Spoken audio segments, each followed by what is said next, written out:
So this last recording under the virus category, I want to talk about just the fact that there are plant viruses and introduce this idea of viroids and prions.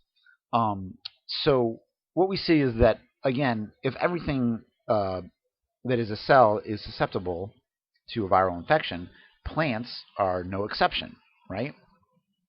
So there's all kinds of viruses that infect plants. And why do we care? We care because we eat plants. That's our food source. And it's the food source, if we eat animals, for the animals that we eat.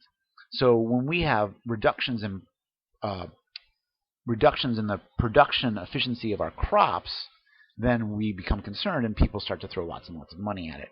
So there's lots of plant viruses that are fairly well studied, but they have all kinds of effects. So you see the variegation in these tulips. That's actually the result of a virus infection. Nobody wants to eat those particular tomatoes, viral infection. So plants generally spread viruses through damaged cell walls. The virus can be carried whether by some vector, insect, or what have you. Or there's actually vertical transmission. So if that virus incorporates itself into tissue, and that plant tissue then develops into the seed of the next generation, it in fact can be carried on from the parent plant to the offspring through what we call vertical transmission. Now, the other thing that's out there that kind of falls into the realm of virology is viroids and prions.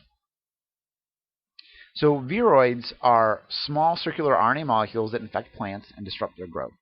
So they act like viruses, but they actually never go through the phase of having a protein coat, and so on and so forth. I don't need you to know much about those other than they exist, and if they come up again, you've heard the term, and you can read more about that on your own if you wish. Prions are proteins, infectious proteins.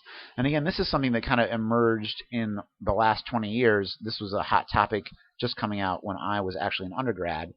And they're slow-acting, virtually indestructible infectious proteins, and this is the source of mad cow disease, right? So it's called Creutzfeldt-Jakob disease in humans, and basically, if you're infected with the variant form of the protein, it actually then catalyzes the transition of the normal protein to the variant form. So we see the aggregation of these prions and plaques oftentimes in the neural tissue of organisms that have diseases that are prion in origin. So know that they're out there and that they're still a field of interesting study.